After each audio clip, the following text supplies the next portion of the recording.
Okay, we're back on. Well, I'd like to tell you a story before we get into harbor about the events that happened to build the harbor cove where I now live, which is a pretty fantastic lifestyle, living right on the beach. But there was a main lifeguard station there for the South Bay, right where Harbor Cove is located. So Les Guthrie was the lessee for that site, as he was with the rest of the area, the sports center and all of that, and the King Harbor Marina. And he wanted to build that apartment, but they had to relocate the lifeguard station. So it was Guthrie's job, not the county or the city, it was Guthrie's job to relocate and build the lifeguard station. So he hired me to be the architect, and we built the lifeguard station in Hermosa Beach so that they could tear the one in Redondo down and build the Harbor Cove apartments. Of course, now they're tearing down that one and building another one too. So how old were you guys when you did that? That was in the 70s. So you were established at the Oh time. yeah, oh yeah.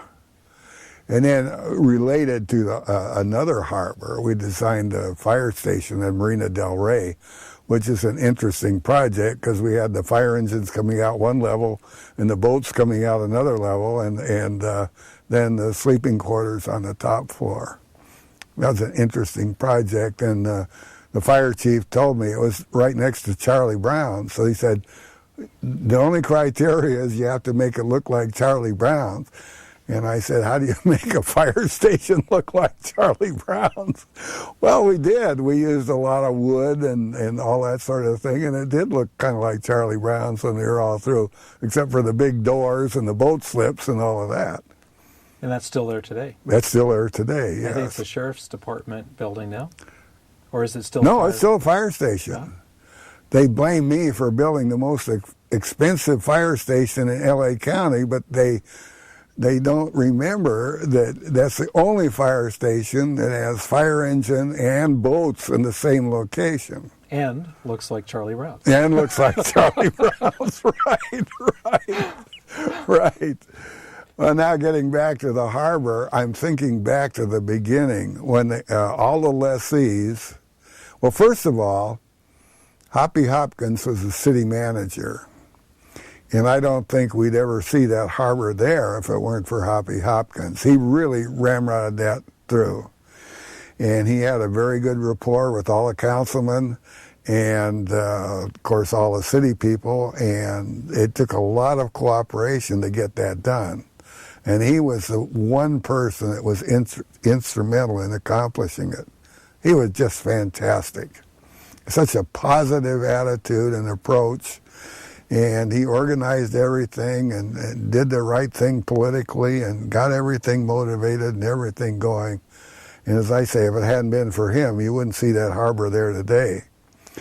And in those days, there was, maybe I'm out of the loop now, but in those days it seems that there was a lot of camaraderie as far as getting that harbor accomplished. All the city fathers and everybody involved was all for doing that harbor.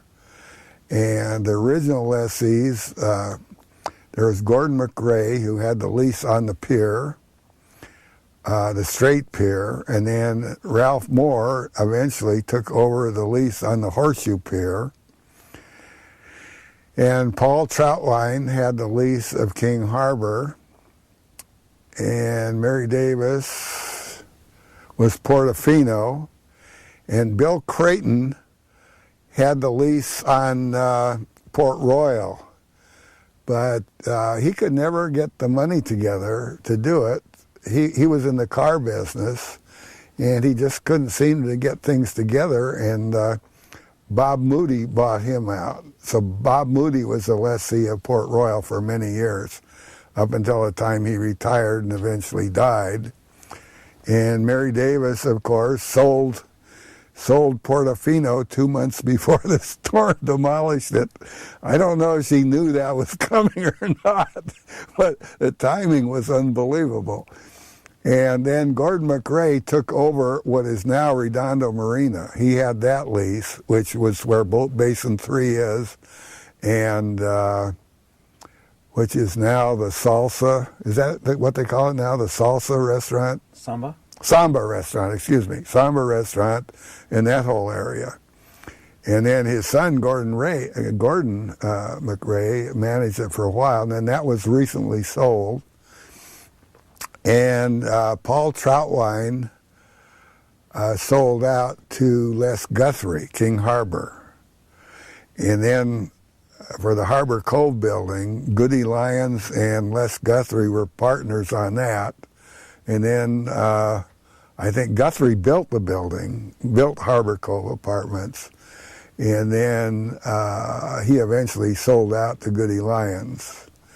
And Goody Lyons passed away about 3 years ago, and then they sold the building, unfortunately, because all they did was raise the rent.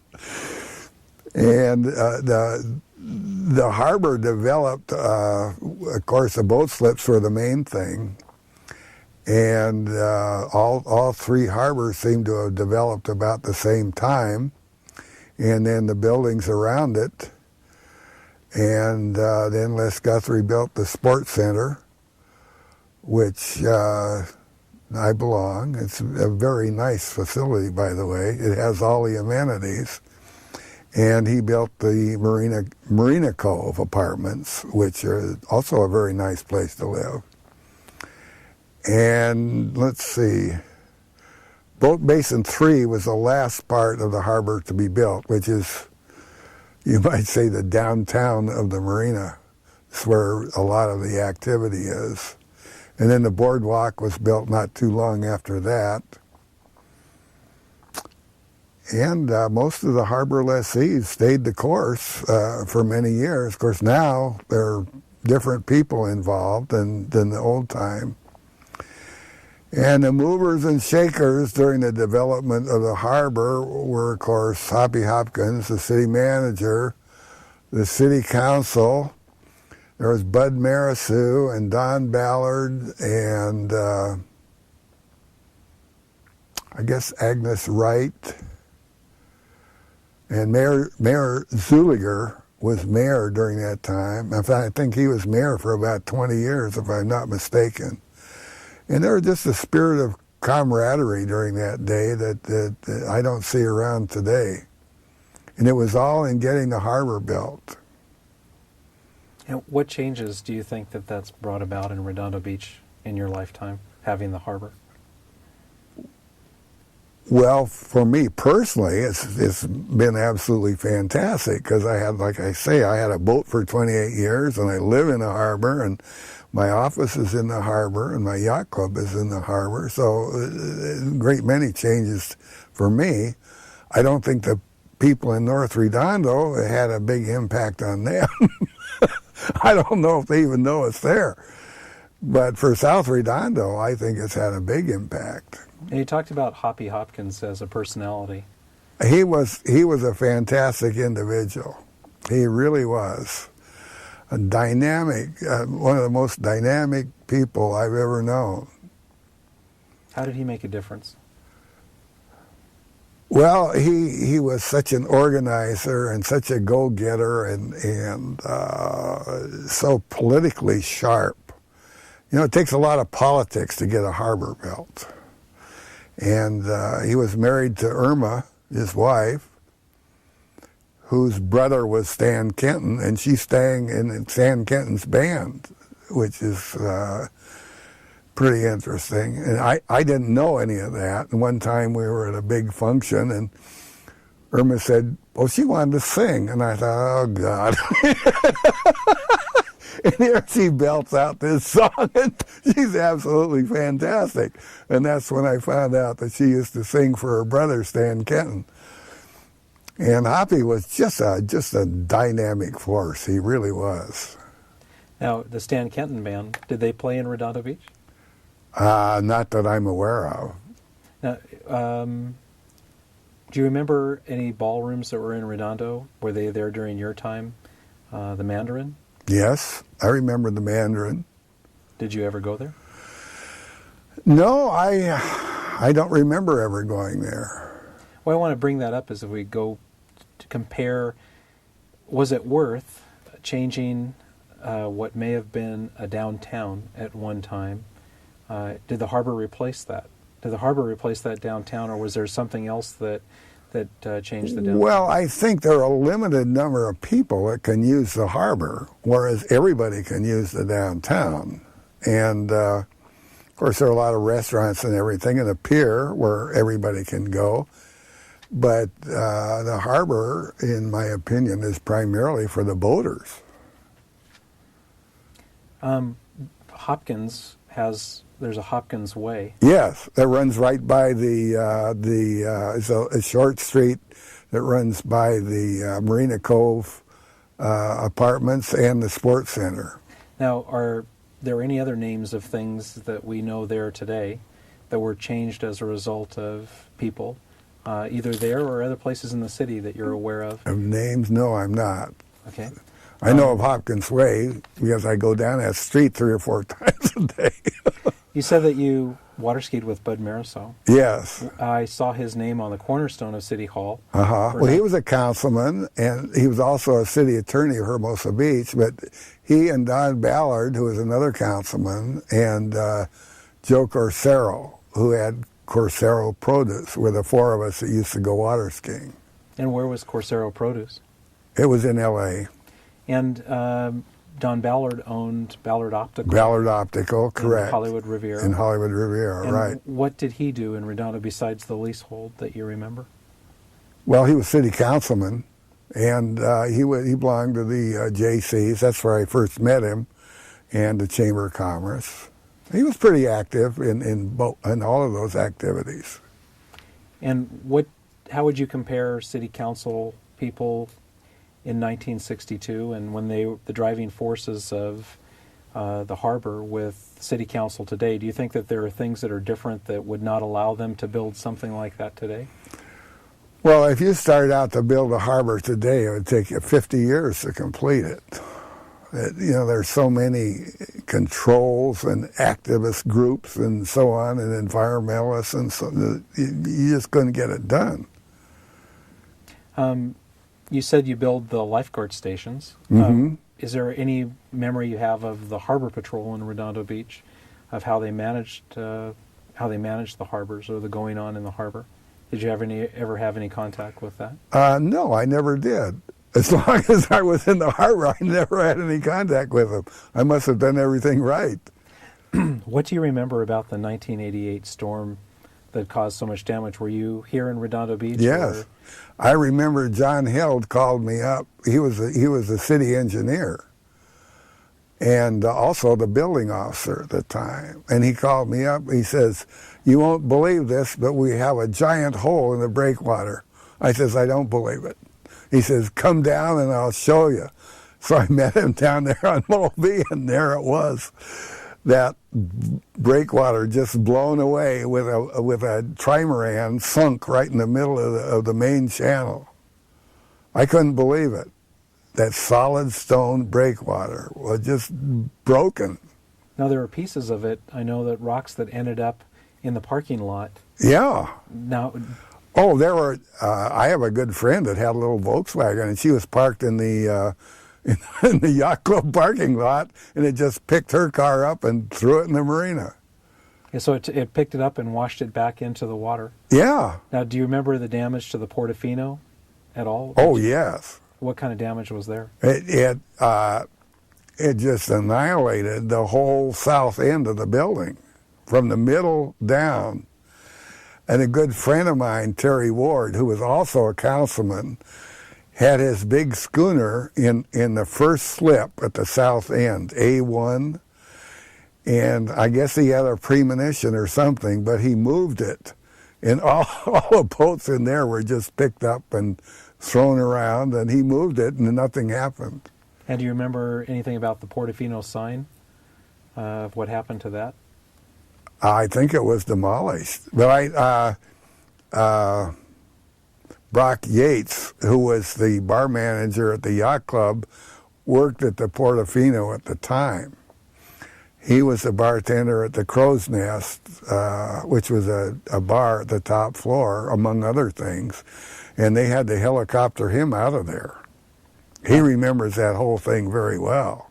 And did you watch this on television, or did you go and watch the storms yourself? No, I watched it in person. And do you remember the earthquake of the Northridge earthquake? Of any damage? Were you involved in that at all, or fixing anything after the Northridge earthquake? I remember it did $4 million worth of damage to Guthrie's King Harbor. Did you get an opportunity to see any of that? Yeah, I was right there, sure. What kind of damage was there? Well, it just the quay wall was demolished, and the walkways and all that, which is surprising. It didn't seem to be that intense an earthquake. But I guess in the sands where you get the liquefaction, anything can happen. We talked about some of your projects in Redondo Beach. Are there any other projects that are not in the harbor, but say besides the medical building on Torrance Boulevard? Are there any other houses that you built in Redondo? No, I haven't done any houses in Redondo, believe it or not. And most all the houses I've done are, well, I've done a few in Manhattan Beach and Hermosa, and most of them are in Palos Verdes or other places. I did one in Florida, and I did a couple houses in Pango, which is kind of fun because they flew me out there all the time. And I've done some houses in Idaho. Pensacola was the one in Florida. But most all of my houses have been in Palos Verdes. One of the things I'd like to ask you about, but we haven't even touched on, I don't even know if you're prepared to do it. Yeah. What about art in Redondo Beach? What has been the history of, say, art projects and art in the city since you were interested in art as in college? Well, I'm doing a lot of painting right now, as a matter of fact. I've become an artist again. I have about 200 paintings I've done in the last couple of years. But I'm not attuned to what's happening in the community.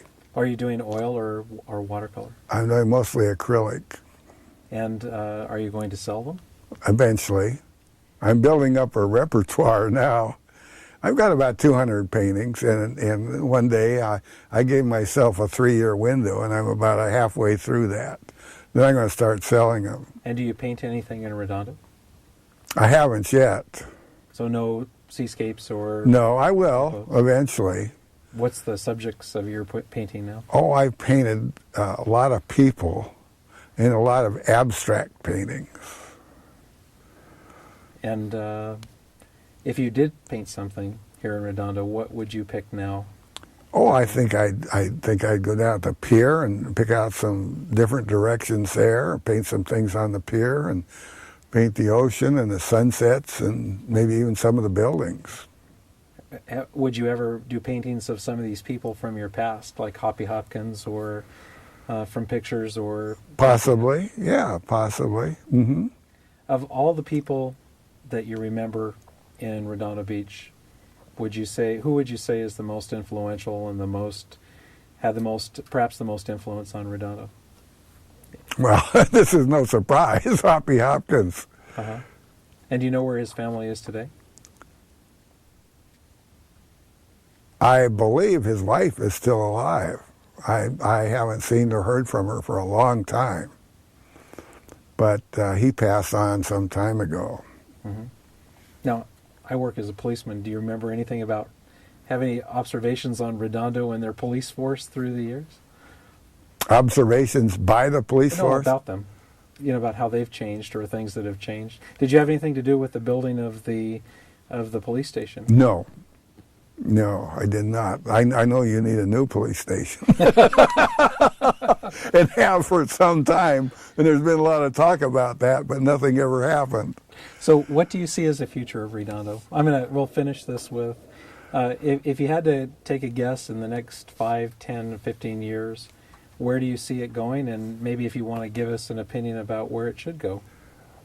Well, I think the population of Redondo has remained steady at 65,000 people. That goes back to I think the 50s until now. I don't think that's very, very much. The population has stayed pretty much the same. I would like to see some really good planned development, not of the density that the heart of the city had. I mean, that 3,000 units all at once was kind of outrageous. But I think a planned development with a lot of open space and that sort of thing for that general area would be very nice. I don't think they should make it a park. Definitely not make it a park, because then we'd have people coming from all over there. It wouldn't be a park for the people of Redondo. It would be a park for everybody else. Mm-hmm. Whereas if they put in some residential and maybe a theater or a Greek theater or some kind of facility like that. Now, Hoppy Hopkins wanted to make that whole area a marina. In fact, with the Santa Fe right-of-way that went all the way up through where Valley Drive is, up to Marine Avenue and Manhattan Beach, he wanted to take over that right-of-way and make that a marina and make boat slips all the way up to Manhattan, which I thought would have been absolutely fantastic. Now, how would they have gotten the water to go up that far? It would have been a tidal... Oh, they would have found a way, I'm sure. So I think we've heard that once before from someone else, but they actually wanted to make what is now a running path. Yeah, it was. I believe it was Santa Fe, one of the railroads, right away, and it runs between the two valley drives, and that would have been incredible to have boat slips going up both sides with a waterway in the middle. And so people could have, in Manhattan Beach, Hermosa, could have had boating access. Yeah, and where the Edison Company is, years ago, that used to be a salt flat, and Hoppy wanted to make that whole area into a marina, dredge it out and make that part of the marina. What's now the AES plant? Yes, right. Well, the AES plant has been there forever, but all the space behind it. Now, did he have a plan then to leave the building there? Functioning, because it was obviously a power plant. Yeah, and just take everything behind it. Just dredge that out behind it and make that arena. That's what he wanted. And there was never any plan drawn to that effect, nor the one going up Valley Drive. But that's a prime piece of property there, and it should be developed in a nice planned development. Okay. Is there anything else that you have? I would like to see something go there, but of course it's going to take a long time for anything to happen. That's the trouble with that Heart of the City plan. Everybody got all irate about how much they wanted to develop it, and everybody thought, well, that was going to happen right now. And things like that would take 20 or 30 years to ever develop. So I don't know why they were so upset about everything. And you actually watched... Over 20 to 30 years, you watched the harbor develop. Yes. That's how long it took. It took that long to really get developed, yes. And it probably started in 1939, and then... Yeah. When do you think that the harbor became static, where it no longer made any changes? What year? Can you equate? Well, I think it was 62 that everything kind of... I don't remember. They defaulted on the bonds about 1962. That was a big hayroom when they defaulted. The city defaulted on the bonds, and then they somehow managed to get through that. And then I have a plaque that says, "Thank you for all your resolve in getting the harbor built," and all that sort of thing. A 25-year plaque, which would put us from 62 and 25 is 87. I think the harbor was pretty well what it is today by 87. And that was, if I remember correctly, that was the burning of the bonds, where they had the big party at the swimming lagoon. Oh, see, that's something we don't know about. What happened? Yeah, the burning of the bonds when they finally paid them off. And who attended that? Everybody. So it was the city council? Oh, yeah. Who was there? Oh, yeah, all the city people, the city council, all the residents, et cetera. Now, did they give you a bond to burn? No, no, I don't think so. I don't think so. But I'm not sure of those dates. But I have that 25-year plaque, and it should date back to 62. So it's around in there somewhere. Okay. And I don't think there have been too many changes in the harbor since then. Well, I want to thank you for the time today.